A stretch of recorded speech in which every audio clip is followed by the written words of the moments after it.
type 2 diabetes in South Trinidad. So I looked at the use of folk medicine, traditional medicine, and the use of food and diet as a means of managing type 2 diabetes. And that was a really intensive qualitative project where I interviewed over 20, it was over 20 participants.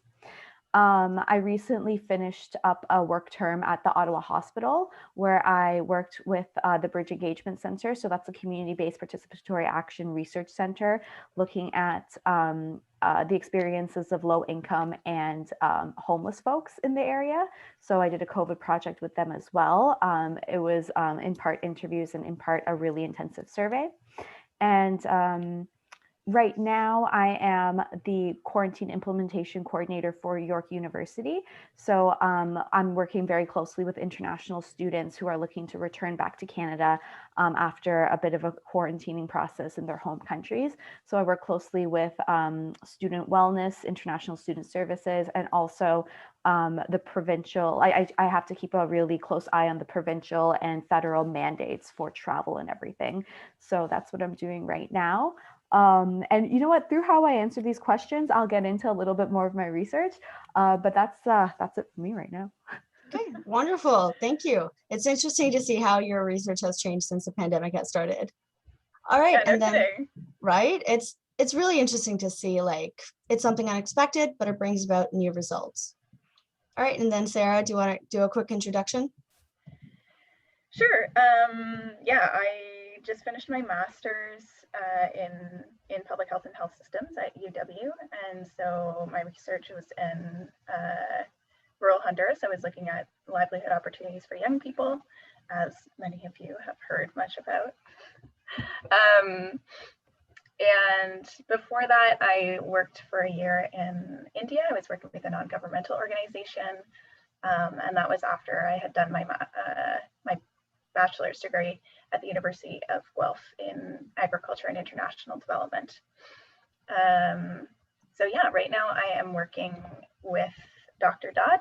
Still, I'm doing some follow-up research from my master's, and I'm prepping to move to Guatemala. I'm going to be working with a non-governmental organization doing program monitoring and evaluation for the next 3 years. Oh, starting this summer. Yeah, that's exciting. It is. Congratulations. Hopefully, Thanks. Fingers crossed, knock on wood, the pandemic slows down and sort of like decreases to a minimum. Yeah, by hopefully then. I won't just move to Guatemala City and then like stay in my apartment all the time. Yeah, see the beautiful city around, enjoy it. All right, and since Layla and Shoshana, you guys didn't really prepare anything, you guys don't have to go into that.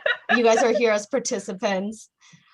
So without further ado, we'll jump into the very first question, and that is, how do you see colonialism affecting the field you perform research in? And have you observed any of these effects during your research career? So I'll just go by who's above and who's below right here. So Chantelle, do you want to go first? Yeah, sure. So the biggest way that I see colonialism in the field of global health and more broadly public health research is first and foremost the institutions that allow research to happen. So by this, I mean a lot of us as students work in the university context, and even my former job at the Ottawa Hospital. Now I have to acknowledge that individual researchers who are committed to sort of undoing the harms of colonialism have done some really great work in that, whether or not it be the methods or theories that they use, or even like on the ground, their interactions with participants. However, there is something to be said for the fact that in order for decolonizing to happen, it is generally happening in these spaces that have been created through a colonialist process. So I think from there, it really shows the importance of having to acknowledge the systemic factors that sort of infiltrate like the academy and health spaces. And inherently, it does affect the type of research that goes on, whether we want to admit it or not. I find that in global health research, and I think this has to do with the demographic of people that are interested in global health research and the diversity. I think more people are willing to identify and like engage in the fact that there is a problematic history of global health research that is informed by colonialism. However, I find that within the broader umbrella of global health research, because we have anthropologists, we have sociologists, we have ethnographers, we have stats and data people, we have epidemiologists. Within those sort of subsects of what is global health, you see different sort of levels of how people are committed to identifying and addressing sort of like the impacts of colonialism. For example, I come from a background in anthropology. My master's was in public issues anthropology at the University of Guelph. And from there, I learned a lot about critical race theory, intersectionality, and feminist lenses. However, transitioning to a public health and global health space, I found that these are theories and ideas that aren't necessarily, I wouldn't say accepted, but they are not as inherent towards the research. And it makes me feel like more of a novel person within the global health field, having a background in sociology and anthropology. And it was a bit of a shock at first, but then once you kind of situate yourself as a type of researcher within the larger umbrella of global health research, you understand why.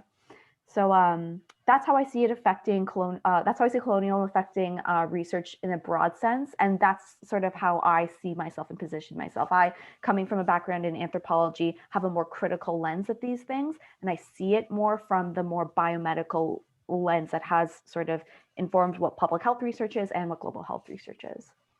Yeah, thank you. I think a lot of those points Dr. Rondi also touched upon in her previous keynote, so that was wonderful that you talked about it. And Sarah, I'll pass it on to you now to answer the question. Sure.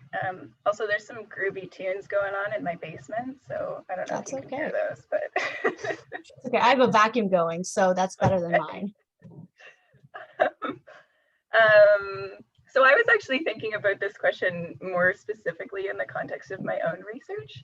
Although, Chantelle, what you were saying, I had also been thinking about sort of the other day when I was prepping for this, just the nature of how the field of global health developed.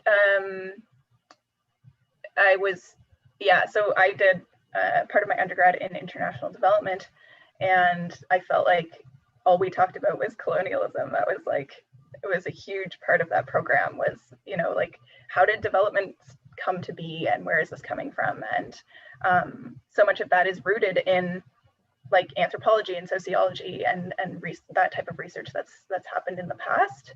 And I wondered about global health, and maybe some people know more about like global health history than I do, because I kind of came from outside the field, but I wondered about that in terms of like where it's developing out of, and you know, like if it's coming out of health studies and then kind of being merged with things like social sciences. I felt like even at UW, I feel like the global health program or the global health like aspects of the department are like still sort of emerging, and so some of these issues and some of these topics are coming up as like, oh yeah, we need to grapple with this too. So I was kind of thinking about how those fields have maybe developed differently over time and how that plays out. But in terms of my own research,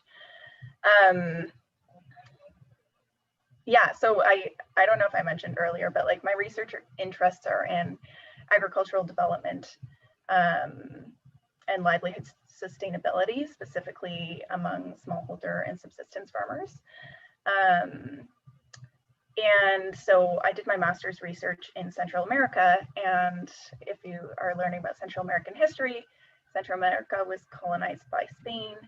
And so you can actually, like, you can see this very clearly, that descendants of colonists tend to be living in the plains while indigenous communities were sort of pushed up into the mountains. And so many of the people in these communities are subsistence farmers, but they're working then on marginal land, and they're growing crops on slopes. They're having issues with erosion and so on and so forth. And so when I think of like, sort of like the colonial legacy in these contexts, that's the type of thing that I think of and see very clearly in my work. And you see that kind of pattern sort of all over the world when it comes to distribution of agricultural land, that colonizers and their descendants ended up owning the best land, while locals and Indigenous communities ended up sort of with the leftovers. We see that with Indigenous groups in Canada. I saw that with what they call the scheduled castes and scheduled tribes in rural parts of India, and then again in Central America during my master's. So yeah, that's one way that I see that very clearly in my own work. Another thing for me is funding flows, so north-south funding flows, and that was that's a big reason why I sort of like ended up going in the direction that I did with my work. So like, yeah, funding is like an ever-present issue. It's really challenging to navigate. And a lot of the work that I've ended up doing has been sort of being a bridge between institutions in the global north and the global south.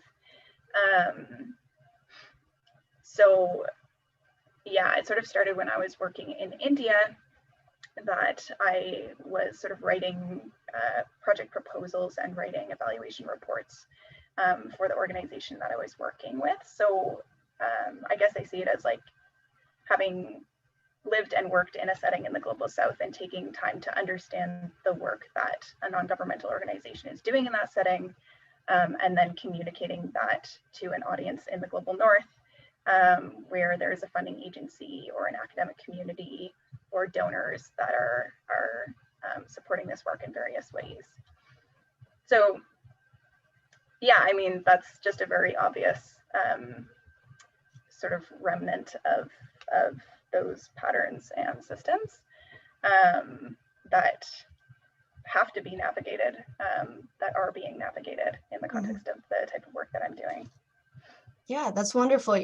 That's an interesting sort of like seat you take, because you talked about how you're being the bridge between the global north and the global south, so that you get a sort of perspective of like where there may be some conflict between the goals of the two.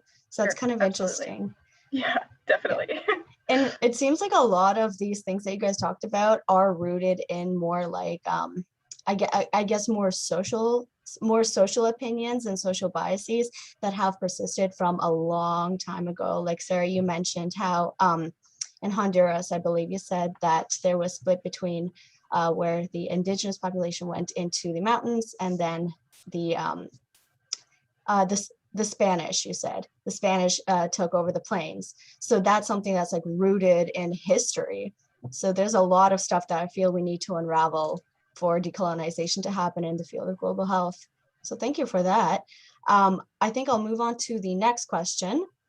And I think you guys sort of touched a little bit on this, so this makes it into a good segue. What are some methods that you use to ensure that you are performing ethical research? Do you have any formal training in these methods, or was it a learn as you go sort of process? And Chantelle, I'll pass it on to you. Yeah, so I have like two parts to this question. So one, in terms of like the sort of academic side of it, I kind of prepared this for like an academic audience, we're all students and everything. So one way, and like the sort of entryway in order to ensure that you're performing ethical research, is to ensure that you're taking courses on methods and ensure that you are communicating with your university ethics board. That is required for all students. And I think that there is something to be said for like a regulatory process there. Is it perfect? No. But does it ensure that there is some semblance of like, I guess, decorum in the process? Yes. So I'm very conflicted on things like this, and I'll give you an example too. When I was doing my ethics submission at the University of Guelph, like ethics at Guelph had an issue with the way I use certain words in terms of a in terms of a North American context that didn't translate to a Trinidadian context, and I had to change it for a Canadian audience. Even though when I went to Trinidad to do my interviews, the wording I used and everything was basically the way that the locals are speaking, right? So it's kind of, and Sara, I see you like nodding. It really is an issue that ethics, especially at a university, has. And also ethics working, or sorry, not university ethics, but the hospital ethics that I had to deal with when I was working at the Ottawa Hospital. A lot of cases, the population that I was working with in terms of low income and homeless folks the ethics board would require us to, especially because of COVID, it would require us to get like an address and phone number of people for contact tracing purposes. Homeless people don't have an address or a cell phone sometimes. So there was no way of me contacting them, which kind of made parts of the research we did not happen at first because we couldn't get that clearance. So like, even though I am advocating for like having a good relationship and adhering to the ethics, there are some gaps there. And I think identifying the gaps there is its own learning experience. So it's kind of like being on the inside, you kind of need to know how to navigate that. Also, a thing that I did in my master's too was that I took methods courses outside of my discipline. So like I mentioned, I was an anthropology student at the University of Guelph doing my master's, and I took a methods class in environmental science. And what it did for me in terms of my global health journey was learn more about how another discipline that is very connected to the broader scope of global health research navigates their ethics and navigates like what ethical research is. And from there, I found that in anthropology, we sort of have an emphasis on collecting accounts and transcripts and getting that thick, rich data. And it's in the coding process that we look for, that we do meaning building. However, in environmental science, in person and within that, within the sort of action of your methods, that's when you're looking for how well something has been, like programs have been implemented, or that's when you're looking at processes and everything. And it's after the fact in the coding process, you're looking at better connection to theory and that theories and frameworks and whatnot. So within understanding different types of ethics, so like within global health, environmental science, anthropology, even political science, you get to extrapolate how like where you do the meaning building versus where you do the evaluation, which is really interesting to me. Putting that to side, another thing that I did in terms of methods and ethics is that I participated in the CACID School of Activism and Advocacy. So CACID, for those of you that don't know, it's the Canadian Association for the Study of International Development. And I participated in a field school about 4 years ago. And here I got to learn about how NGOs and different organizations ensure that the work that they're doing is rooted in some form of activism and advocacy. And in particular, I did a placement at Nutrition International, their headquarters in Ottawa. And it was a great experience. It really pretty much solidified that I would go into nutrition and global health. But one thing that I learned is that for me, methods were inherent and completely tied to activism and advocacy, which is not necessarily something that all researchers identify with.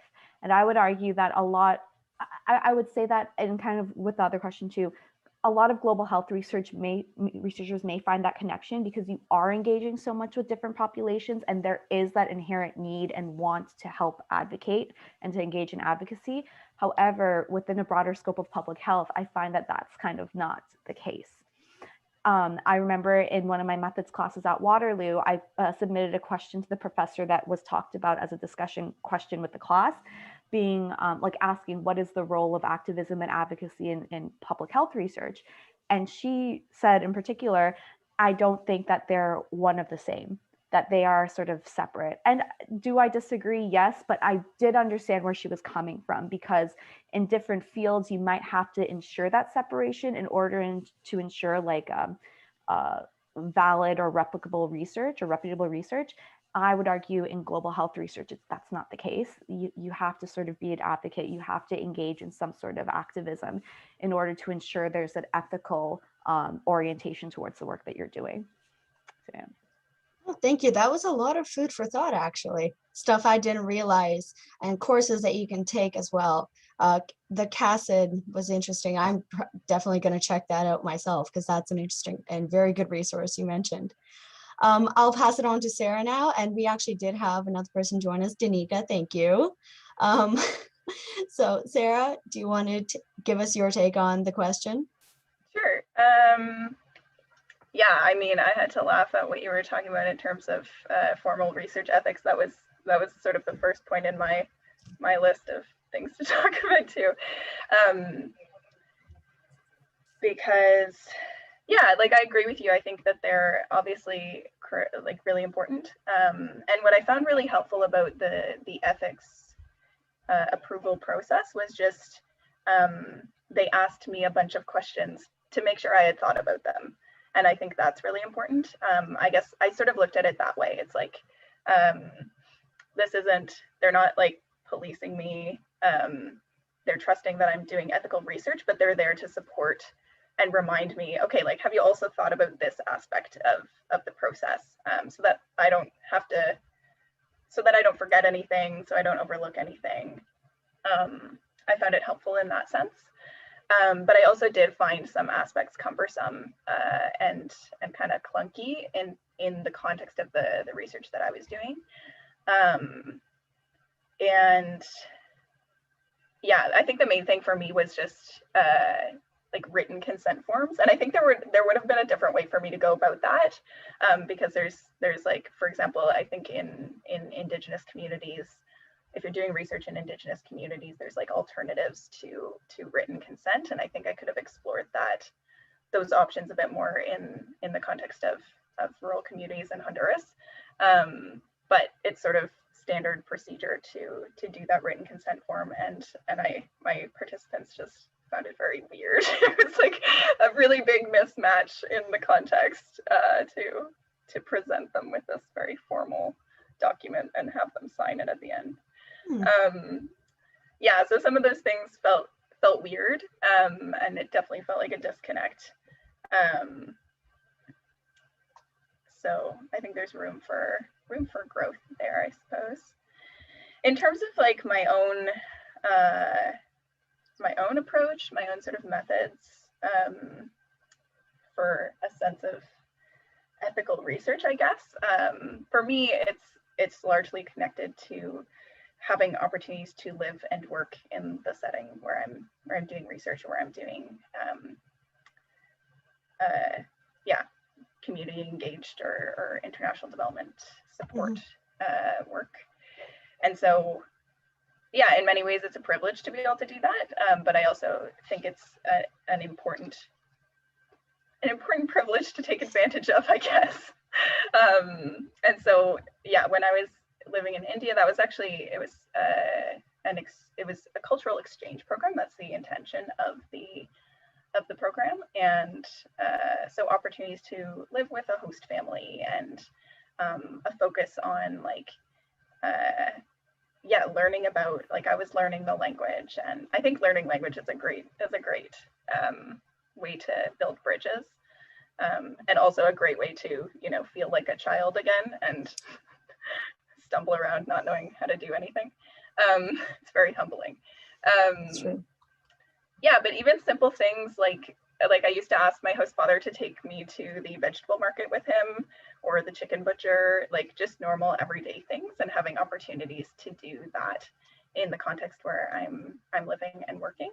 I think that, I guess like my hope in doing those things, like when I was in Honduras too, I like joined the local gym, and I would work in cafes and get to know or attend like local festivals and get to know people.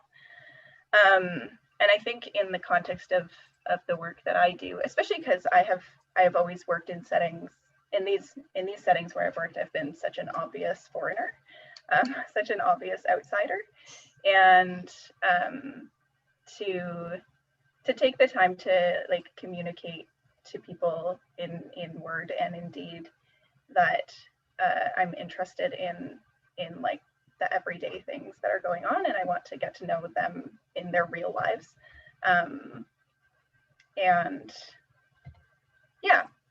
So that's something that I sort of focus on and look for opportunities to do, to be able to spend a lengthy amount of time somewhere. Yeah, it's wonderful. So it starts to feel like home. In terms of like formal training, actually kind of similar to you, Chantelle, I was thinking about anthropology courses that I've taken, research methods courses that I've taken. And then I also did sort of a field school. I think that like, I don't think anything can, you asked about, Katja, you asked about formal training versus sort of learn as you go. Mhm. And I think that the sort of classroom research, or sorry, classroom learning is really important to lay the groundwork and yeah, get some really good insight and grounding in something. But I don't think anything can beat experiential education, which is why we do things like co-op programs, or why we do things like internships. Mhm. So yeah, and I think, so I did a field school that was focused on, basically it was asking the question of like, can experiential education be done ethically? Is it possible to do like a short-term volunteer trip in a way that is not harmful, or that is we focused a lot on intercultural competency and and a lot of conversations about colonialism and privilege and power dynamics and so on and so forth. So that was really interesting opportunity as well. That was through the University of Guelph. That's wonderful to hear. So it really seems like the academic stuff gives you that formal learning, but gives you like theories that you can apply to practice, and that's where most of the learning happens.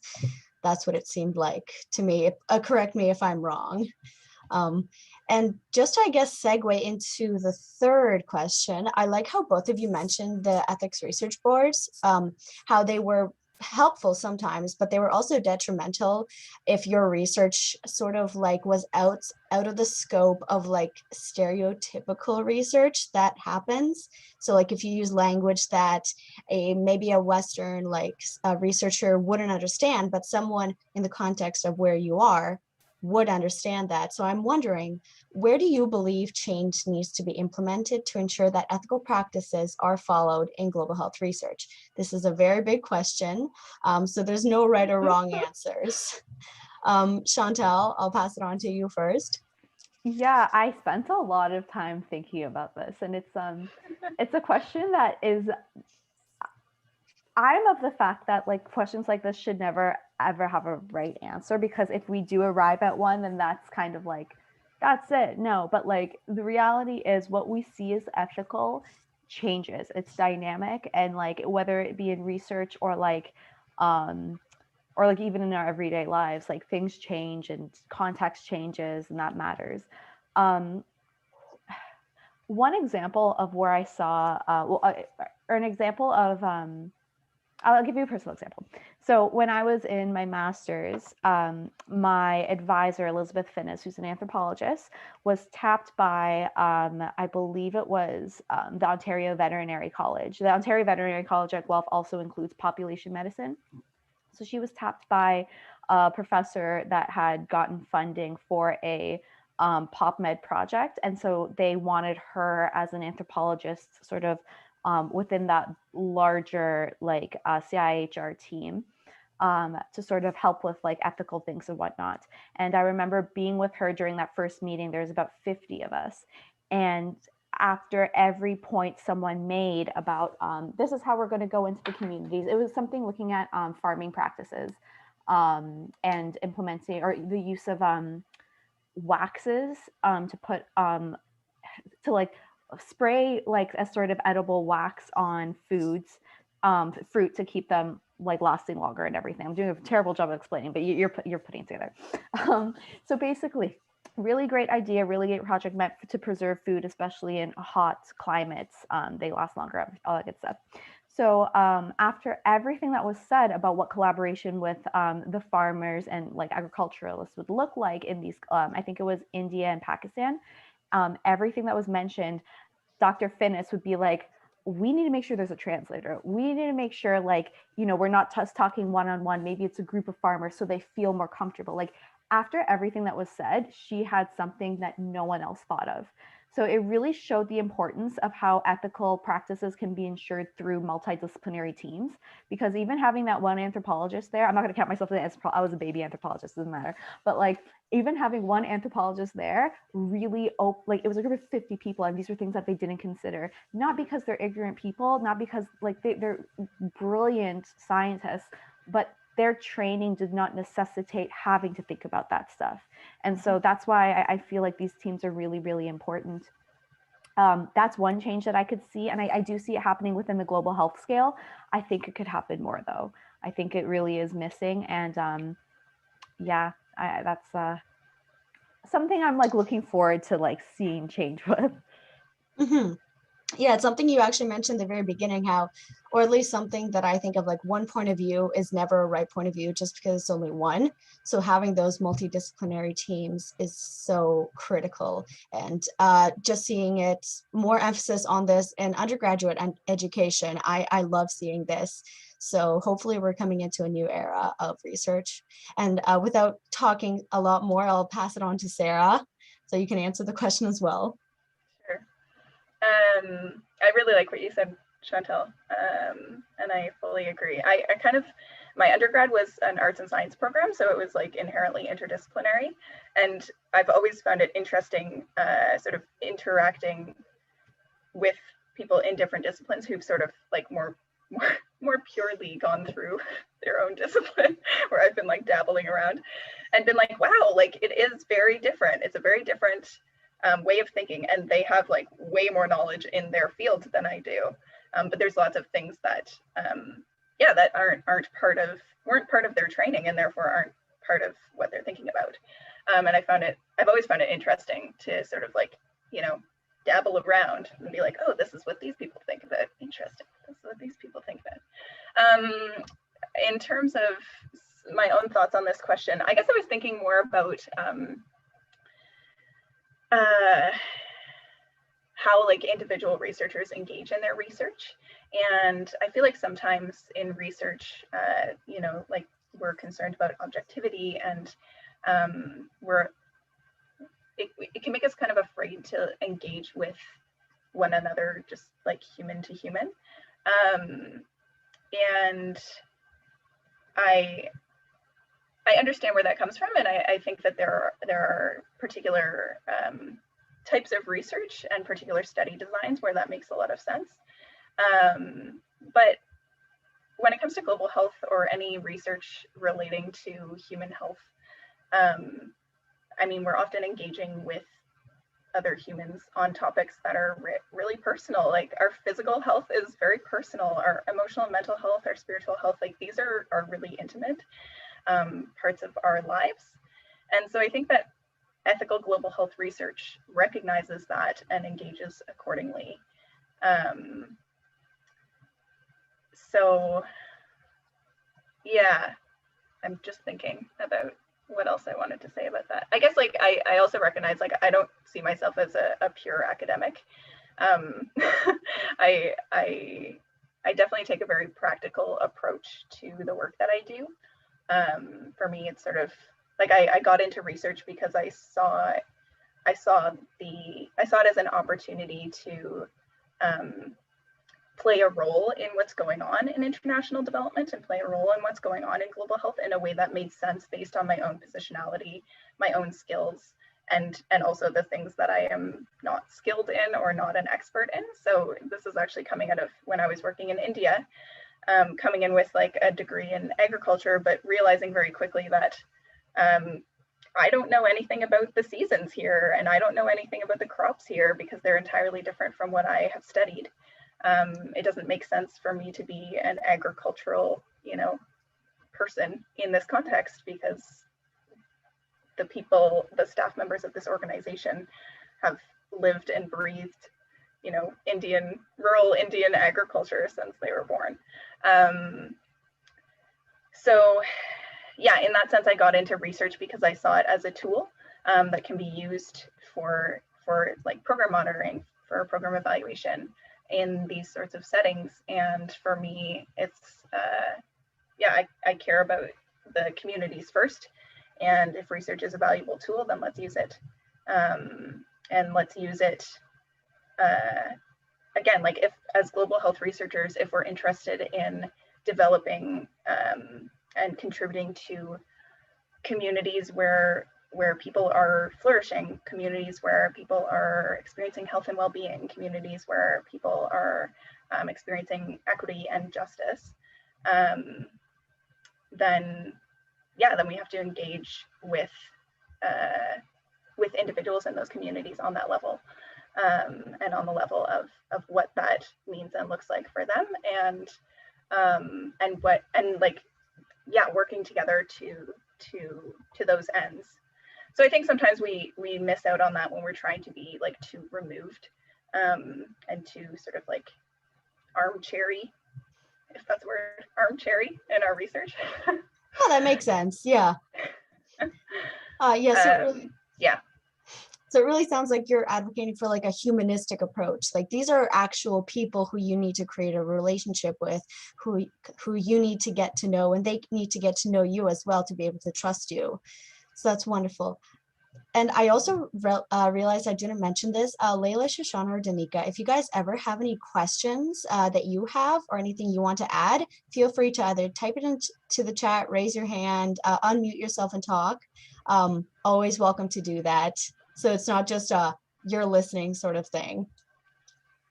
And with that, I'm actually going to move on to the next question while you guys can think about this. So for Chantelle and Sara, have you guys noticed the colonial effects manifesting differently in fieldwork compared to like literature, compared to research for like narrative or literature reviews? So does the question sort of make sense? Yeah, I thought about this too, and again, with my background, I find that field work is a really, if it is the right researcher doing the field work under the right context, field work could be a really great tool to undo a history of colonialism, because it does ensure that the researcher and the community are sort of on the same page with things, if the relationship and the context is right. You know what I mean? So I think that's kind of on Sara's point. Sara, you said something really interesting about if the research works, or like if the research is needed. And I think if those things are fulfilled, then that's an example of where fieldwork could do some really great things. In the discipline of global health, anthropology, sociology, we have seen the worst humanitarian crises emerge because of poorly planned fieldwork. And a lot of it is because a lot of researchers with sort of their like imperialist standards and ideas of and notions about what good health is and what civilization is, those things have really impacted the way that I would argue the West sees a lot of what we understand to be as like lower income places of the world, which is really unfortunate, because again, a critical lens in any sort of discipline nowadays would show that it's poor research. It's it's kind of like it's infalicizing, and it's problematic to say the least. So I think if fieldwork is prepared for in the right ways, collaborations and partnerships are worked on, and there are clear sort of goals and objectives of what the research is going to look like and what the research could help with or supplement, then that's a really great example of how you could sort of end that colonialist, those like sort of underpinnings manifesting the idea of research. In terms of literature reviews, I've only been part of like one beginning to end literature review. Otherwise, I've just kind of helped with like a coding process. But I find that in our capstone PhD class, we talked about realist literature reviews. So a realist literature review is done looking by the context of interventions, looking at the context of interventions and how they work or how they have not worked. And it's important in global health research, in my opinion, because it is looking at interventions and programs. I think, and it also calls on the people doing the literature review to be more critical of not just the article itself, but like looking at the findings and being like, you know, they're reporting positive findings, but it's really with a marginal population of the greater, a smaller population of the greater population that is mentioned in the study or something like that. So it's calling on a more critical eye of the researcher. It's also calling on looking at the interventions and whether or not they've worked. And it is an offshoot of systematic reviews, which I think is helpful as well, because systematic reviews are very well known. They're huge undertakings, but they are undertakings that are undertaken more so often. So if there is an opportunity to sort of decolonize literature reviews, I would argue that a realist synthesis is a really good way to do that. And I actually have 2 links that I'll just share in the chat if anyone is interested in learning more about that. Yeah, that's actually wonderful. I've never heard of realist reviews before, and it seems like they incorporate a lot of the teachings that we are taught, sort of like to question where the data comes from, what's the population, and stuff like that. So that's wonderful to hear. I'll definitely give those a look. And I'll pass it on to Sarah if you don't have anything else to add, Chantelle. I'm good. Perfect. Yeah, Sarah, what's your take on the literature or the review versus fieldwork sort of scope? Things to add. I guess what I was thinking about, and maybe this is kind of an offshoot, but sort of further to what we've talked about in terms of like the purpose of research. I think that that's an important question. Like, how do we see the role of research in the work that we're doing? And again, like I mentioned, like I see it as a tool that's useful at times and in places. And particularly in the context of global health research, the intention is that it's a tool that is serving people well and is contributing to an expansion of health and well-being in various ways.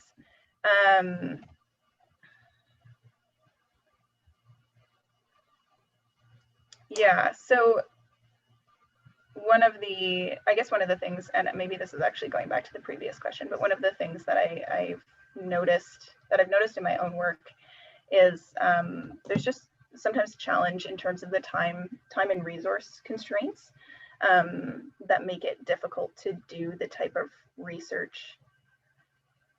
Oh yeah, this is totally going back to the previous question, but it's on my mind, so I'm gonna say it. If you have more to add. Yeah, to do research ethically, to do global health research ethically, to do it in the most participatory way that we want to do it, to do it in the most inclusive way that we want to do it, to like follow up, do something called member checking. So like following up with participants and making sure that we're understanding the data that they gave correctly, or understanding their stories correctly. And that's something that I found really challenging, and I think would be really challenging particularly at the undergraduate and the master's level, just because the length of time that you're working on any individual project is so short. There isn't necessarily the time and resources to do all of that good work. But then more broadly, like I think in many ways academia isn't designed well for developing healthy long-term partnerships and maintaining them. I don't see a lot of ways that the academic community is supporting, encouraging, and sort of like incentivizing that. There are other sort of like short, quick output incentives that are stronger and more prominent. And so that's definitely something that I think needs a workover in terms of. So I guess that would relate to fieldwork and the challenges of doing fieldwork well. And I don't know if I have a lot to say about lit reviews. I think that like I could, but I'm recognizing it's 11:51 and I don't want to go off the rails. That's okay. But yeah, overall, I guess I would add to that, sort of back to my sort of practical approach to research. Sometimes conversations about like authorship and where research is where knowledge is produced, how it's produced and managed, who has opportunities to publish, what languages are represented. Like those are all things that come up that you notice in lit reviews. And that's where I think strong community partnerships can play a role in terms of introducing new voices.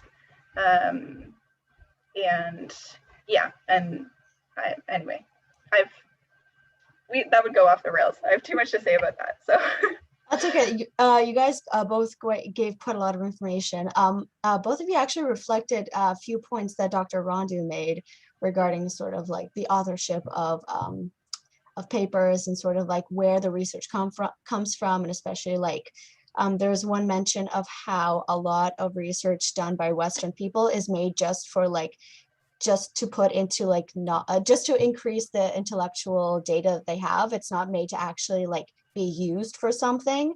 So that's something that I also see as needing to change. Like we need to change the goals and why we actually do research. Like Sarah, you mentioned that you always try to find like use research as a tool, and that's actually a really good analogy for what it should be used for. And you did mention that there's there's 7 minutes left now on my clock. So I was going to open up the floor to any questions that you guys may have. If not, I'll ask the very last one. Nope. Alrighty. Well, there's 2 left, but I'll answer the very, actually, I had a question. Oh, yes, sorry. I just wanted to hear a bit more. I think this is Chantelle. Maybe Sarah also touched on it, but I wanted to hear a bit more about like maybe examples of language and like how ethics review boards were saying that you couldn't use certain language. I was curious to hear like some examples of that. Yeah, okay. So a little bit of context. My family's from Trinidad. So I grew up speaking and Trinidad's official language is English. So English and Spanish. So I grew up speaking English, but like with the Trinidadian sort of like accent a little bit and like the slang. So for example, in the first part of my interviews, I had to ask the question like, how old are you? Or like, and then I had to ask like, do you identify as a male or female? Ethics made me use that language, but in Trinidad, you never ask someone, how old are you? Just being like, you know what I mean? You'd be like, tell me your, you have to use like, tell me your age. Like you have to use more open language to sort of incite sort of like a conversation. And then male or female are not, you don't ask people, are you male or female? You say like, are you a guy or girl? And you have to be very, it's a culture where informal language is used as a sign of respect. Because when you use formalized languages, and I did my research in South Trinidad, which is kind of known to be a lower income area, using formal language is kind of saying like, I'm here, I'm educated, and you're not. So I had to be very, very mindful of that. And they call diabetes in Trinidad, they call it diabetes, but they use the word sugar. So like, people I interviewed would be like, yeah, I have sugar. I've had sugar for like 12 years or something like that. And in my interview transcript in my interview guide at first, I used the word sugar, and Guelph Ethics made me change it, which made sense because ethics needs to make sure that like, you know, the language is correct, but like in reality, it wasn't. So that's like another example there.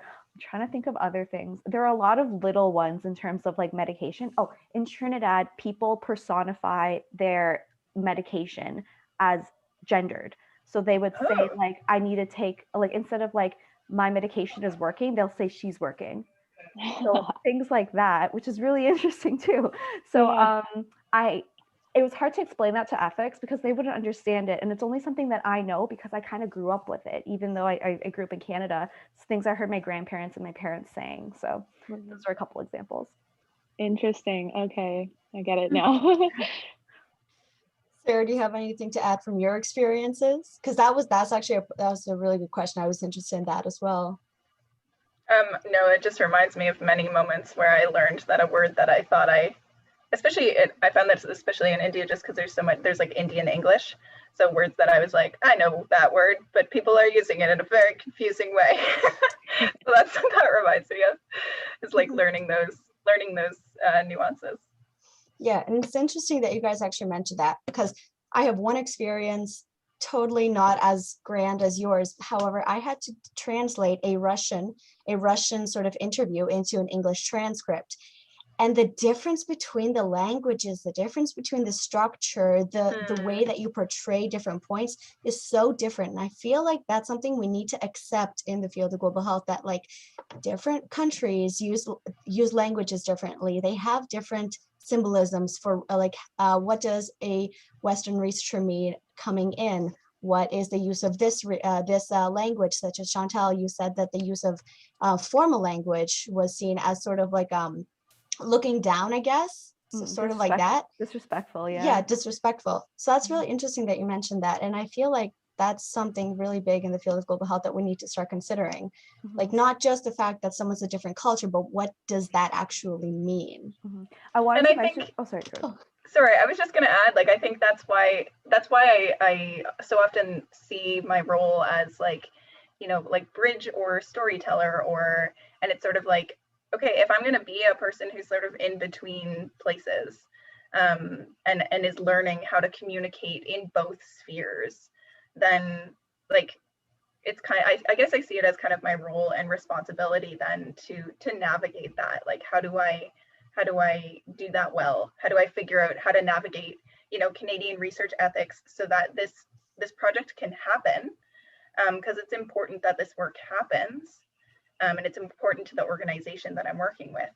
So how do I navigate this world, but then also navigate the project itself so that it happens in a way that makes sense to the organization and that addresses the priorities and needs of the organization and fits within the context that they're working. Great. And then last words from Chantelle, because we are coming up to the 12 o'clock. Yes, deadline. I'll be really quick. Sarah, you made a really great point about context, and it kind of one of the questions that was supposed to be asked was notable research skills. I highly suggest, even if you're a quantitative researcher, to do some sort of work in qualitative research, because context is so inherent. And I'm going to shout out Shoshana because she did a brilliant presentation about coding and context when we were in doing master's coursework, because it's so important to understand that context. And I personally believe for all researchers, doing like coding and sort of learning about different types of coding is a great way to learn the language, learn the culture, learn the like slang, like all that kind of stuff, because it really does help paint a better picture of what that global health reality is for the population that you're working with. Wonderful. Yeah, I second that point. Once I took a qualitative methods course, changed my whole view on research. It's absolutely amazing. All right. And we are actually at 12 o'clock. So I'm just finding the participant guide so I can post it in here. And we are coming up to the poster presentations. So there's going to be different breakout rooms back in the large meeting room, and you guys can choose which breakout room you want to go with. The participant guide I just sent right here. You guys can open that up, see what's interesting. Thank you so much, Chantelle and Sara, for talking. It was a very amazing conversation, very informative. Yes, Danica, very informative. I learned a lot, and hopefully you guys enjoy the rest of the forum. Thanks so much for organizing. Thank you. Have a great rest of your day. Take care, everyone.